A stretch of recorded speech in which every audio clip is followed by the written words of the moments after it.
ព្រះអង្គម្ចាស់សូមនមស្ការថ្វាយបង្គំ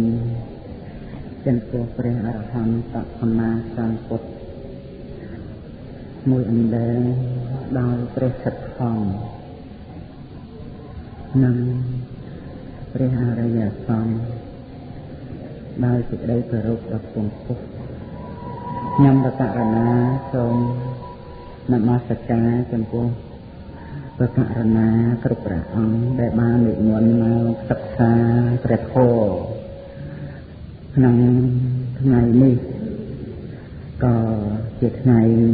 បើកវគ្គសិក្សាដំបូងនៅវត្តអណ្ណាឡោមជាការសិក្សានៅព្រះអភិធម្មដោយសេចក្តីគោរពដ៏ខ្ពង់ខ្ពស់សូមគោរពលោកយាយលោកតាបងប្អូនញាតិញោមជាពុទ្ធបរិស័ទដែលបានអញ្ជើញមកសិក្សានៅព្រះអភិធម្មក្នុងគ្រានេះផងដែរដែលជាការសិក្សាថ្ងៃដំបូងក្នុងវត្តអណ្ណាឡោមចឹងដោយសេចក្តីជ្រះថ្លាខ្ញុំបកណាខ្ញុំបាទសូមអនុមោទនាដល់ព្រះសាលជាកណារបស់ព្រះគុណម្ចាស់រួមទាំងញាតិញោមបងប្អូនទាំងអស់ដោយសេចក្តីជ្រះថ្លាអនុមោទនានៅបុណ្យកុសលរបស់ព្រះគុណម្ចាស់និងញាតិញោមគ្រប់កាលទាំងពួងនៅក្នុងការសិក្សាព្រះធម៌ជាការប្រព្រឹត្តទៅតាមឧបនិស្ស័យនៃពុទ្ធបរិស័ទអ្នកដែលមានខ្សែគំនិតគិតគូរជំវិញធម៌វិន័យរបស់ព្រះសម្មាសម្ពុទ្ធឲ្យតម្លៃដ៏ថ្លៃឲ្យតម្លៃថាជារបស់ប្រសើរជារបស់កប់បីមានសេចក្តីចិត្តចង់ឧស្សាហៈព្យាយាមដើម្បីនឹងសិក្សាស្វែងយល់ឲ្យបានទៅតាមសេចក្តីពិតចឹងហើយចំពោះធម៌អភិធម្មនេះយើងក៏បីនឹងសន្សំឧបនិស្ស័យឲ្យបានច្រើនឡើងក្នុងការសិក្សារៀនសូត្រនិងបើសិនជាមិនតាមមានឧបនិស្ស័យណាស់ណាតែបើមានហើយនោះក៏ជាការមួយបូកបញ្ចូលបន្ថែមនៅឧបនិស្ស័យនឹងឲ្យកាន់តែចាស់ខ្លាឡើងថែមបន្តទៅទៀតព្រោះថាការសិក្សាព្រះអភិធម្មគឺជាការសិក្សាអ្វីដែលជាខ្លួនឯងគឺខ្លួនយើងអ្នកម្នាក់គ្រប់គ្នានេះឯងមិនមែនជាការសិក្សារបស់ដទៃទេណាទេណាគឺជាការសិក្សាអំពីជីវិតពិតរបស់ខ្លួនយើងគ្រប់គ្នាហ្នឹងបានថាហេតុអីក៏ចាំបាច់បានជាយើងត្រូវសិក្សានៅសេចក្តីពិតរបស់ជីវិតយើងមកអំពីយើងមិនទាន់បានកំណត់ដឹងមិនទាន់បានត្រាស់ដឹងនៅជីវិតពិតរបស់យើងនេះដែលជារូបធម៌ដែលជានាមធម៌ដែលជាអភិធម្មកុំថាត្រឹមតែបុគ្គលយើងដែលជាអ្នកមិនទាន់បានត្រាស់ដឹងមិនទាន់បានលះបង់នៅសេចក្តីស្រឡាញ់ត្រេកអរចំពោះនាមរូបសូម្បីតែព្រះអរហន្តដែលលោកលះបង់សេចក្តីត្រេកអរពេញចិត្តក្នុងនាមរូបនឹងហើយក៏លោកនៅតែមានការសិក្សាព្រះពុទ្ធវចនៈដូចជាការសិក្សាព្រះអភិធម្មនេះដើម្បីត្រួតត្រងទុកជាឃ្លាំងជាសម្បត្តិសម្រាប់ព្រះសាសនាដែរដូច្នេះគួរណាស់ហើយយើងក៏បីនឹងមានការយកចិត្តទុកដាក់ចំពោះរបស់ដ៏ល្អប្រសើរមនុស្សនិងទេវតាគោរពបូជាសូម្បីតែព្រះសម្មាសម្ពុទ្ធក៏ព្រះអង្គទ្រង់គោរពនៅព្រះធម៌ដែរការសិក្សានៅព្រះបរិយត្តិធម៌គឺជាធម៌ដែលគួរដល់ដោយការសិក្សាសពគ្រប់ជំវិញ ធัวវិន័យនឹងអញ្ចឹងដូច្នេះនៅក្នុងលើកនេះគឺយើងក៏បីនឹងមានការសិក្សានៅព្រះអភិធម្មអំពីដើមអញ្ចឹងទៅជាការសិក្សាផ្ដើមសម្រាប់ញាតិញោមថ្មីៗក៏ជាការសិក្សារៀនសូត្របានហើយញាតិញោមដែលមានការសិក្សាខ្លះហើយក៏ដើម្បីឲ្យបានចាំកាន់តែយល់ចូលចិត្តចាំតែច្បាស់លាស់ឡើងថែមតទៅទៀតទៅហើយក៏ដើម្បីជាគ្រឿងអប់រំបញ្ញាជាគ្រឿងសន្សំឧបនិស្ស័យឲ្យកាន់តែចាស់ខ្លាក្នុងគណៈនៃការស្ដាប់និងក្នុងគណៈនៃការសិក្សាបានថាការសិក្សាព្រះអភិធម្មនេះគួរតែញាតិញោមបងប្អូនប្រគុណម្ចាស់ញាតិញោមបងប្អូននឹងមានការព្យាយាមឲ្យបានចេះដឹងសម្រាប់មានការណែនាំដល់បងប្អូនកូនចៅតទៅទៀតចឹងហ្នឹងទេណាដូចជាក្នុងពេលនេះគុណម្ចាស់ញាតិញោមដែលនៅមានវ័យក្មេងជាដើមក្នុងបឋមវ័យអីចឹងក៏គួរតែយកចិត្តទុកដាក់សិក្សាដើម្បីឲ្យបានការចេះដឹងនឹងបានច្រើនទលំទលាយចឹងដូច្នេះរឿងនេះចង់តែមានការសម្ដែងហើយសម្ដែងទៀតដើម្បីជាការអប់រំគំនិតអប់រំប្រាជ្ញាស្មារតីឲ្យបានជាក់ច្បាស់ថារបស់ដែលយើងមិនចេះមិនដឹងរបស់ដែលយើងមិនយល់ចូលចិត្តហើយនាំឲ្យកើតកិលេសនាំឲ្យកើតហេតុសម្រាប់វដ្តសង្សារគឺតណ្ហាគឺថាចំពោះនាមរូបនេះឯងការមិនចេះមិនដឹងស្អីទៀតអាហ្នឹងគ្រាន់តែឈ្មោះថាមិនចេះមិនដឹងអញ្ចឹងទៅប៉ុន្តែវាមិនមែនការមិនចេះមិនដឹងហ្នឹងបង្កើតនៅតណ្ហាដែលជាហេតុសម្រាប់ឲ្យមានជាតិសម្រាប់ឲ្យមានចរិយាមរណៈទេប៉ុន្តែការមិនចេះមិនដឹងនៅក្នុងបញ្ញខណ្ឌនេះហើយបញ្ញខណ្ឌហ្នឹងគឺស្អីបញ្ញខណ្ឌហ្នឹងគឺអភិធម្មនឹងឯងឃើញទេបានដល់បរមត្តអភិធម្ម3ចិត្តបរមត្តហ្នឹងគឺវិញ្ញាណខណ្ឌហើយចេតសិកបរមត្តជាវេទនាខណ្ឌជាសញ្ញាខណ្ឌជាសង្ខារខណ្ឌហើយរូបបរមត្តជារូបខណ្ឌដូច្នេះការមិនចេះមិនដឹងនៅក្នុងខណ្ឌ5នេះឯងទៅនាំឲ្យមានសេចក្តីស្រឡាញ់សូម្បីតែព្រះសម្មាសម្ពុទ្ធព្រះអង្គទ្រង់ត្រាស់សម្ដែងថាសេចក្តីទុក្ខទាំងឡាយស្មើដោយបញ្ចខំមិនមានណដ្ឋិខន្ធាសមាទុក្ខាអញ្ចឹងយ៉ាងណាក៏ដោយប៉ុន្តែនៅតែស្រឡាញ់បញ្ញខណ្ឌដែលជាទុក្ខនឹងឯងនៅតែស្រឡាញ់សូម្បីព្រះអង្គទ្រង់ត្រាស់សម្ដែងថាឧបាទានខណ្ឌ5នឹងជាមេជាអ្នកសម្លាប់ឬថាជារបស់ដែលត្រូវគេសម្លាប់អញ្ចឹងក៏ដោយក៏នៅតែស្រឡាញ់បញ្ញខណ្ឌនឹងដែរដូច្នេះការស្រឡាញ់របស់យើងនេះជាការប្រព្រឹត្តបរិបត្តិផ្ទុយអំពីព្រះធម៌ផ្ទុយទេណាការស្រឡាញ់នេះជាការបដិបត្តិរបស់យើងហើយក្នុងជីវិតរាល់ថ្ងៃនេះមិនមែនតតែទៅធ្វើម៉េចដើម្បីឲ្យកើតស្រឡាញ់នឹងទេស្រឡាញ់វាមានរាល់ថ្ងៃហ្នឹងអានោះវាជាការបដិបត្តិតែជាការបដិបត្តិផ្នែកខាងខុសផ្នែកខាងអកុសលដែលហៅថាមិច្ឆាបដិបត្តិឬមិច្ឆាបដិបត្តិព្រឹកទៅដោយសេចក្តីស្រឡាញ់ខ្លួនហ្នឹងគឺស្រឡាញ់បញ្ញខណ្ឌហ្នឹងស្រឡាញ់នាមរូបហ្នឹងហើយចូលដល់ព្រះអង្គសម្ដែងថាបញ្ញខណ្ឌហ្នឹងជាទុក្ខហើយមិននៅតែស្រឡាញ់មិននៅតែត្រេកអរថាមកពីវាមិនដឹងណាវាមិនដឹងថាបញ្ញខណ្ឌហ្នឹងជាទុក្ខមែនណាជាមេមែនណាជាអ្នកសម្លាប់មែនណាជារបស់ដែលត្រូវគេសម្លាប់មែនវាមិនបានដឹងមិនបានមិនដឹងថាមកអំពីមិនអប់រំសេចក្តីដឹងពីតិចទៅវាអត់មានការអប់រំហើយដែលអប់រំមិនបានហ្នឹងមកអំពីមិនបានស្ដាប់មិនបានសិក្សាមិនបានរៀនសូត្រនឹងឯងបានជាទៅជា មិនបានអប់រំដូច្នេះសេចក្តីនៃព្រះធម៌ប្រគុណម្ចាស់ញាតិញោមពុទ្ធបរិស័ទទាំងឡាយ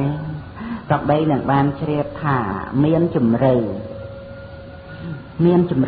ជ្រៅជាទីបំផុតរហូតដល់តែអរហត្តមគ្គទៅលូកដល់បានដើម្បីនឹងកំណត់ដឹងថាបញ្ចខណ្ឌនេះជាខ្មាំងបញ្ចខណ្ឌជាមីបញ្ចខណ្ឌនឹងឯងជាអ្នកសម្លាប់សត្វលោកឬថាបញ្ញខណ្ឌនេះឯងដែលជាសត្វលោកត្រូវគេសម្លាប់ឬរមែងត្រូវតែស្លាប់លះបង់សេចក្តីត្រេកអរពេញចិត្តយ៉ាងដាច់ខាតគឺតតែអរហត្តមគ្គចឹងណាដូច្នេះការសិក្សាព្រះធម៌គឺជាការសិក្សានៅសភាវៈធម៌ដ៏មានជំរឿជាទីបំផុតគឺជំរឿដោយសភាវៈធម៌នេះឯងហើយយើងគិតមើលបើធម៌នឹងជំរឿប៉ុណ្ណឹងតើការដែលយើងមិនខំប្រឹងព្យាយាមសិក្សាលោកទៅក្នុងជំរឿនៃព្រះធម៌នឹងលទ្ធផលវាយ៉ាងម៉េចលទ្ធផលគឺការប្រកម្មបញ្ញខណ្ឌហ្នឹងថាជាខ្លួនយើងថាជាយើងថាជារបស់ដែលត្រូវលើកតម្កើងថាជារបស់ដែលត្រូវសរសើរថាជារបស់ដែលគួរដល់ការគោរពរាប់អានថាជារបស់ដែលគួរអ្នកដទៃបូជាដោយគ្រឿងសក្ការៈគោរពរាប់អានថ្វាយបង្គំជាការលើកតម្កើងឃើញណានេះគឺស្អីគឺឆន្ទរាគៈគឺសេចក្តីត្រេកអរពេញចិត្តនៅក្នុងឧបាទានខណ្ឌនឹងឯងពេញចិត្តទេ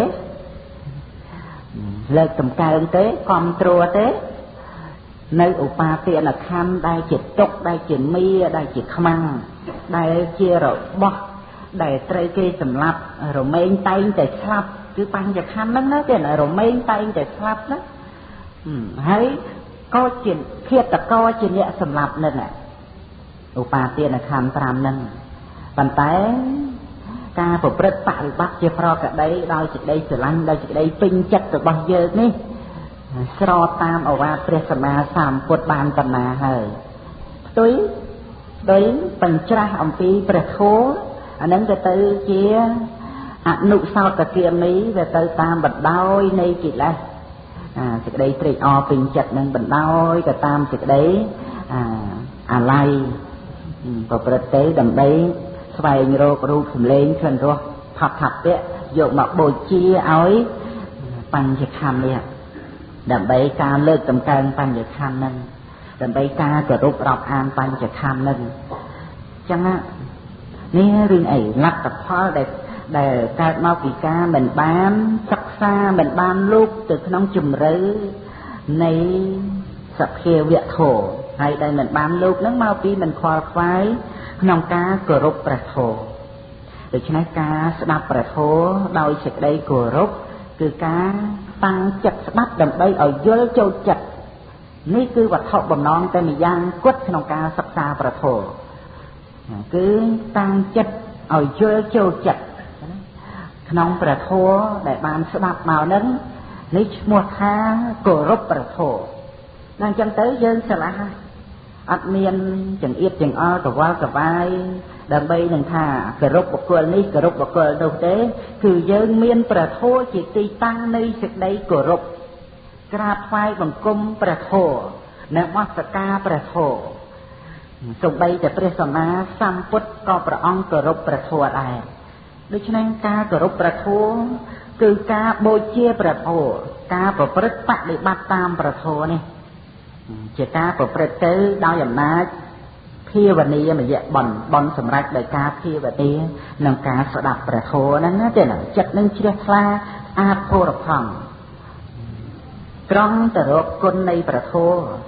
ដែលមានការបំភ្លឺឲ្យបានយល់អំពីសភាពពិតនៃជីវិតដែលមានការប្រព្រឹត្តទៅជារូបជាវេទនាជាសញ្ញាជាសង្ខារជាវិញ្ញាណឬថាជាបរមត្តធម៌ជាចិត្តបរមត្តជាដើមកាន់តែយល់ចូលចិត្តច្បាស់ទៅ ការកាត់បន្ថយនៅសេចក្តីកង្វល់សេចក្តីចង្អៀតចង្អល់តាមតឹងតាមផ្លូវចិត្តហ្នឹងក៏វាចេះតែកាត់បន្ថយជាបណ្ដើចេះតែធូរថយជាបណ្ដើទៅចឹងដែរអញ្ចឹងក្នុងខណៈដែលស្ដាប់ប្រធមយល់ចូលចិត្តអាចមានសតិរលឹកបាននៅរូបធម៌ឬក៏ជានាមធម៌ក្នុងខណៈដែលមានសតិរលឹកបានហ្នឹងក្នុងខណៈហ្នឹងគឺវាមានការ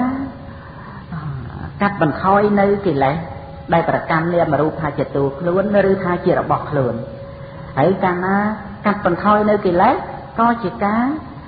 កាត់បន្ថយនៅសេចក្តីទុក្ខសេចក្តីកង្វល់សេចក្តីចង្អៀតចង្អល់សេចក្តីតានតឹងនេះគឺជាអានិសង្សជាលទ្ធផលដែលបុគ្គលបដិបត្តិត្រូវឃើញជាក់ច្បាស់ដោយខ្លួនឯង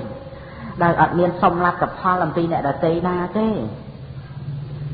ចឹងណាទេណាដូច្នេះមិនមែនថាមិនមែនត្រូវយើងសួរថាតើត្រូវធ្វើម៉េចកុំឲ្យមានទុក្ខតើត្រូវធ្វើម៉េចដើម្បីលះកិលេសអត់មានត្រូវសួរថាត្រូវធ្វើម៉េចទេតែនេះកំពុងស្ដាប់នេះជាការងារប្រព្រឹត្តទៅដោយប្រពៃហើយដើម្បីយល់ចូលចិត្តគឺការដែលស្ដាប់អំពីជីវិតពិតមានការប្រព្រឹត្តទៅជាអភិធម្មនេះហើយការសិក្សាសរសេរកត់ត្រាចំណាំចាំបានសុទ្ធតែជាជំនួយសតិទាំងអស់រហូតដល់សតិរលឹកបាននៅសភាវៈពិតក្នុងគណៈដែលសតិរលឹកបានហ្នឹងឆ្លើយដែលយើងចង់ដឹងថាតើធ្វើយ៉ាងម៉េចដើម្បីលះកិលេសធ្វើយ៉ាងម៉េចដើម្បីលះបង់នៅសេចក្តីទុក្ខអាហ្នឹងគឺចម្លើយឆ្លើយមកច្បាស់លាស់ក្នុងគណៈដែលមានសតិរលឹកបាននៅរូបធម៌និងនាមធម៌គឺក្នុងគណៈនឹងឯងគឺជាគណៈលះបង់នៅកិលេសជាតទាំងគបហាណៈគឺលះបង់ដោយអង្គនៃគណៈដែលមាន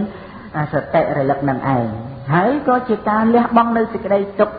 ដែលកើតមកអំពីការប្រកាន់នាមរូបដែលកើតមកពីការហួងហែងនាមរូបដែលកើតមកអំពីរឿងកង្វល់ក្នុងនាមរូបចាត់ចែងឲ្យយ៉ាងនេះចាត់ចែងឲ្យយ៉ាងនោះវាកាត់បន្ថយសេចក្តីទុក្ខហ្នឹងក្នុងខណៈដែលមានសតិនឹងឯងព្រោះសេចក្តីទុក្ខតាមផ្លូវចិត្តគឺកើតមកអំពីកិលេសសេចក្តីទុក្ខតាមផ្លូវចិត្តកើតមកអំពីកិលេសដែលហួងហែងនាមរូបហួងហែងជីវិតកាលណាបើមានសតិរលឹកបានក្នុងខណៈនោះគឺលះបង់នៅការហួងហែងក៏ជាការលះបង់នៅសេចក្តីទុក្ខកង្វល់ផងដែរមានតែនាមរូបទេឃើញទេដែលព្រះអរិយបុគ្គលលោកកាត់ខ្សែឧបាទានឲ្យប្រឡែងនាមរូបចោលដោយមិនកង្វល់ចង្អៀតចង្អល់ចំពោះជីវិតដែលប្រព្រឹត្តទៅជានាមរូបនឹងទៀតឡើយអាហ្នឹងបានថាយើងប្រគុណម្ចាស់ញាតិញោមពុទ្ធបរិស័ទហ្នឹងក្នុងការសិក្សាប្រធមក៏ដូចជាប្រកដីនៃជីវិតរស់នៅគឺមានស្មារតីដើម្បីគោរពព្រះពុទ្ធគោរពព្រះធម៌គោរពព្រះសង្ឃតម្រង់ការបប្រតិបត្តិនឹងឯងឆ្ពោះទៅរកការរួចផុតអំពីកិលេសនេះគឺជាសាសនៈព្រហ្មចរិយៈពាក្យព្រានដៅដល់ប្រសើរមិនប្រព្រឹត្តទៅដើម្បីប្រកម្មសិទ្ធិចម្លើយមានអ្នកមិនប្រព្រឹត្តទៅដើម្បីអវិជ្ជាការល្ងងខ្លៅមិនដឹងបញ្ញខណ្ឌនោះទេតែជាការប្រព្រឹត្តទៅដើម្បីសម្ពោធិគឺការត្រាស់ដឹងនៅអរិយសច្ចធម៌ដែលជារបស់ពិតដ៏មានអាកំបាំងនៅក្នុងវិស័យនៃពុទ្ធបរិស័ទទៅអាចបើកលើអាកំបាំងនឹងឃើញសច្ចធម៌ដែលជាជីវិតប្រចាំថ្ងៃនេះបានអរិយសច្ចធម៌គឺមាននៅក្នុងសភាវៈដែលកំពុងប្រកបនេះឯងដែលត្រូវអាស្រ័យការអប់រំបញ្ញាបន្តិចម្ដងនឹងឃើញសភាវៈដែលកំពុងប្រកបដែលជាទុក្ខសច្ចៈហើយឃើញសេចក្តីត្រេកអរក្នុងទុក្ខនឹងឯងដែលជាហេតុសម្រាប់នាំឲ្យកើតទុក្ខបន្តទៅទៀតតាក់តែងទុក្ខបន្តទៅទៀតក៏មកពីរឿងត្រេកអរនឹងទុក្ខនេះហើយនឹងឃើញច្បាស់ថានិរោធគឺការរំលត់ទុក្ខគឺផ្ទុយអំពីរឿងវត្តៈផ្ទុយពីការត្រេកអរនឹងទុក្ខផ្ទុយអំពីទុក្ខដែលកើតឡើងនោះគឺនិរោធគឺការរំលត់ទុក្ខទៅតាមតែផ្លូវម្យ៉ាងគត់គឺការកំណត់ដឹងនៅទុក្ខគឺការកំណត់ដឹងនៅនាមរូបនេះឲ្យបានច្បាស់ថាជាទុក្ខហើយទៅអាចលះបង់សេចក្តីត្រេកអរនឹងទុក្ខបាននេះជាផ្លូវដែលប្រព្រឹត្តទៅដើម្បីរំលត់ទុក្ខនេះគឺជាសច្ចធម៌ដែលជារបស់អាកំបាំងបំផុតអញ្ចឹងនៅក្នុងពេលនេះការសិក្សាព្រះអភិធម្មគុណម្ចាស់ចិត្តញោមក៏បីមានសិភៅមួយសម្រាប់កត់ត្រានៃរៀនព្រះអភិធម្មហើយសិភៅមួយទៀតសម្រាប់ប្រគុណម្ចាស់ញាតិញោមតាមបតីតាមអធិស្ឋ័យកត់ ពាក្យសម្ដីខ្ញុំកណាខ្ញុំបាទពន្យល់យ៉ាងណាអានឹងចាំគាត់ក្នុងសិភៅមួយផ្សេងតែសិភៅមេរៀនព្រះអភិធម្មនេះគឺថាគាត់តែមេរៀនព្រះអភិធម្មនៅពេលណាដែលខ្ញុំកណាខ្ញុំបាទហៅឲ្យគាត់ហើយក្រៅអំពីហៅឲ្យគាត់ត្រូវសរសេរក្នុងសិភៅមួយផ្សេងបើចង់សរសេរចឹងណាទេណាដូច្នេះនៅក្នុងពេលនេះយើងត្រូវសិក្សាអំពីចិត្តចេតសិករូបនិព្វានដែលជាអត្ថនៃព្រះអភិធម្មយកសិភៅចេញមកណាទេណាហើយក្នុងការសិក្សានេះគឺមិនបានគិតគូរដើម្បីថាឲ្យបានច្រើនទេតែត្រូវសិក្សាអាស្រ័យការចេះការដឹងការយល់ញាតិញោមបងប្អូនទាំងអស់ត្រូវតាំងចិត្តថារៀនព្រះអភិធម្មនេះគឺរៀនឲ្យចេះមិនមែនគ្រាន់តែថារៀនទៅទេរៀនឲ្យចេះរៀនឲ្យបានដឹងបានយល់ហើយនឹងឃើញច្បាស់ធัวដែលរៀនហ្នឹងគឺជីវិតពិតហើយនឹងឃើញថាជាបរមត្ថអភិធម្មពិតដែលមិនមែនជាយើងនោះដើម្បីកាត់បន្ថយនៅការប្រកាន់ហួងហែងនាមរូបដែលថាជាយើងហ្នឹងឲ្យវាទៅជាបរមត្ថអភិធម្មបច្ចៈច្បាស់ដោយបញ្ញាអញ្ចឹងទៅវិញអញ្ចឹងនៅក្នុងរឿងចិត្តនេះមានចែកច្រើនដែលជាចិត្តអកុសលមួយផ្នែកអញ្ចឹងទៅហើយមួយផ្នែកទៀតហ្នឹងចិត្តហ្នឹងជាអហេតុកៈដែលមិនមានហេតុកើតរួមជាមួយហើយចិត្តមួយផ្នែកទៀតក្រៅអំពីអកុសលក្រៅអំពីអហេតុកៈក៏ជាសហេតុកៈចិត្តដែលមិនមែនជាអកុសលចឹងទេណាសហេតុកៈដែលមិនមែនជាអកុសលអាហ្នឹងគឺយើងរៀនទៅតាមលំដាប់លំដោយចឹងទៀតទៅប៉ុន្តែឥឡូវនេះយើងរៀននៅក្នុងសហេតុកៈដែរតែជាអកុសលមានលោភៈមានទោសៈមានមោហៈចឹងហើយនៅក្នុងលោភៈទោសៈមោហៈហ្នឹងយើងស្លាប់និយាយខ្លីៗតែ3ពាក្យហ្នឹងទេគឺលោភៈមួយទោសៈមួយមោហៈមួយប៉ុន្តែក្នុងព្រះអភិធម្មហ្នឹងគឺល្អិតល្អន់ទៅដោយលក្ខណៈនៃចិត្តបត្តិគឺចិត្តដែលកើតឡើងហ្នឹងវាមានលក្ខណៈផ្សេងគ្នានៅក្នុងលោភៈហ្នឹងព្រះសម្មាសម្ពុទ្ធព្រះអង្គទ្រង់ត្រាស់សម្ដែងដោយចំណែកមាន8ដួងផ្សេងគ្នានេះគឺជាសភាពនៃចិត្តក្នុងជីវិតប្រចាំថ្ងៃហើយក៏ជាសតិប្បដ្ឋានគឺជាអារម្មណ៍នៃសតិរលឹកនៅក្នុងចិត្តតានុបស្សនាសតិប្បដ្ឋានដែលព្រះសម្មាសម្ពុទ្ធព្រះអង្គទ្រង់ថាសម្ដែងថាទោះជាចិត្តប្រកបដោយរាគៈក៏ដឹងច្បាស់ថាចិត្តប្រកបដោយរាគៈចិត្តប្រកបដោយរាគៈគឺចិត្តប្រកបដោយលោភៈនឹងឯងហើយលោភៈចេតសិកហ្នឹងវាជាលោភៈមូលវាជាលោភៈហេតុណាទេណាអញ្ចឹងចិត្តដែលប្រកបទៅដោយលោភៈហ្នឹងចិត្តហ្នឹងហៅថាលោភៈមូលចិត្តយល់ទេណាចិត្តហ្នឹងវាផ្សេងចេតសិកវាផ្សេងចិត្តផ្សេងចិត្តគឺថាវិជាអ្នកលក្ខណៈគឺមានលក្ខណៈដឹងច្បាស់នៅអារម្មណ៍នេះគឺចិត្តគឺថាបើទាញកំព្រួញចុះមកចិត្តទាំងអស់មានតែមួយនឹងឯងគឺដឹងច្បាស់នៅអារម្មណ៍ប៉ុន្តែវាចិត្តទៅច្រើនទៅដូចលោភៈមូលចិត្តអញ្ចឹងវាមានដល់ទៅ8ហ្នឹងមកអំពីរឿងចេតសិកដែលធ្វើឲ្យលោភៈមូលចិត្តហ្នឹងទៅជា8តាមពិតចិត្តគឺដឹងច្បាស់នៅអារម្មណ៍តែមួយនឹងឯងប៉ុន្តែក្នុងការដែលដឹងច្បាស់នៅអារម្មណ៍ហ្នឹងវាមានលោភៈចេតសិកនេះលោភៈចេតសិកហ្នឹងហៅថាលោភៈហេតុក៏បានហៅថាលោភៈមូលក៏បាននៅពេលដែលជាហេតុនៅពេលដែលជាមូលហ្នឹងមិនមែនចិត្តទេគឺចេតសិកគឺលោភៈចេតសិកអាហ្នឹងជាហេតុគឺលោភៈហេតុហ្នឹងហៅថាមូលហ្នឹងគឺឫសគល់ដូចជាឫសកែដើមឈើអញ្ចឹងទេណាអាហ្នឹងគឺចេតសិកគឺលោភៈចេតសិកដល់អញ្ចឹងទៅចិត្តដែលដឹងច្បាស់នៅអារម្មណ៍ហ្នឹងដូចជាដឹងថារូបដឹងថាសម្លេងដឹងថាក្លិនដឹងថារសដឹងថាផាប់ផាប់ពាក់ក្តៅតិចអីដឹងច្បាស់អារម្មណ៍ហ្នឹងអញ្ចឹងប៉ុន្តែក្នុងការដឹងច្បាស់ហ្នឹងវាប្រកបដោយលោភៈមូលនេះឃើញណាវាប្រកបដោយលោភៈមូលអញ្ចឹងទៅចិត្តហ្នឹងក៏ហៅថាលោភៈមូលចិត្តគឺចិត្តដែលមានលោភៈមូលហ្នឹងកើតរួមជាមួយវាផ្សេងគ្នាអញ្ចឹងដូច្នេះក្នុងការដែលចិត្តដឹងច្បាស់នៅអារម្មណ៍ហើយវាប្រកបជាមួយគ្នានឹងចេតសិកដែលជាប់ជំពាក់ដែលត្រូវការដែលប្រាថ្នាចង់បាន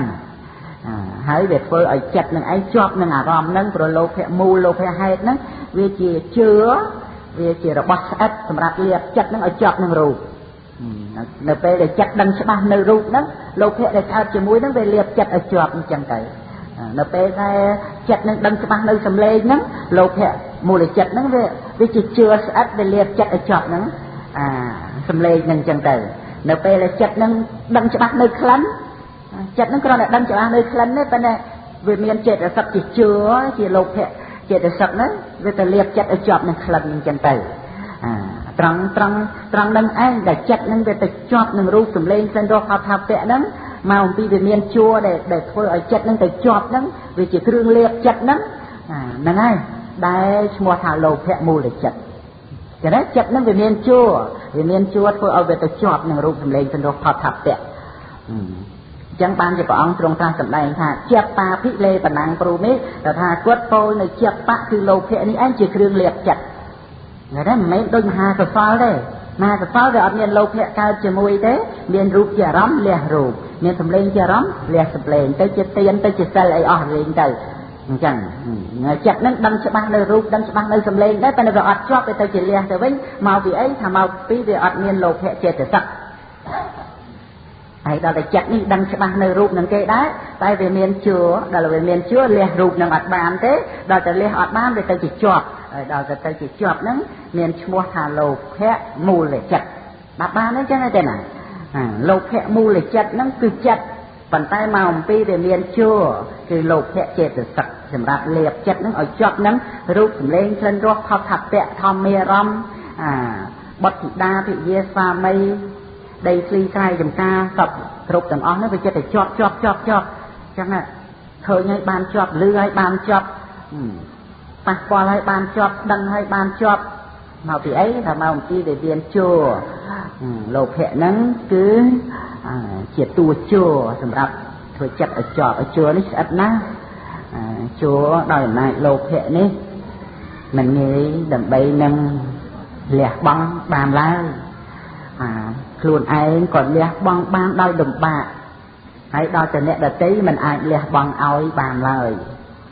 ចឹងទេណាខ្លួនឯងតែត្រូវលះបង់ហ្នឹងគឺលះបង់ដោយលំបាកទៅហើយមិនចាំសង្ឃឹមអ្នកដទៃទេរឿងអ្នកដទៃព្រះសម្មាសម្ពុទ្ធសម្ដែងថាមិនអាចលះបង់កិលេសឲ្យយើងបានឡើយចឹងហ្នឹងឥឡូវថាយើងលះហ្នឹងវាលំបាកហើយនឹងទៅរកអ្នកដទៃឲ្យលះបង់បានអ្នកដទៃហ្នឹងមិនមែនត្រឹមតែលះបង់ឲ្យយើងបានដោយលំបាកទេគឺលះបង់មិនបានឲ្យនឹងជាដាច់ខាតហ្នឹងទៅទៀតឥឡូវវាមានតែដែលជាយាមក្នុងការលះបង់កិលេសដោយខ្លួនឯងនឹងឯងអត់មានអាចដើម្បីពឹងអ្នកដទៃណាមកលះកិលេសឲ្យយើងបានទេ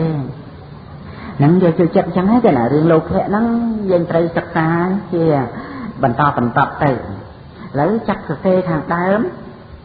ដាក់កណ្ដាលបន្តទៅចិត្តបរមត្តចិត្តបរមត្តសេត្រូវទៅចស្រែកតជាងតបរមោតជាងខណាបរមត្តៈបរមត្តគឺអំពីចិត្តហ្នឹងរួចបានចុះបន្តមកដាក់កណ្ដាលដែរទៅលោភៈមូលចិត្ត8ដួងលោភៈមូលចិត្ត8ដួង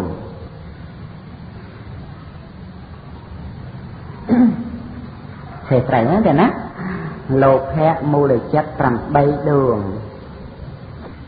រួចទៅបានចុះបន្តមកចាប់ដើមបន្តសរសេរសោមនស្សៈសហកតាសោមនស្សៈសហកតា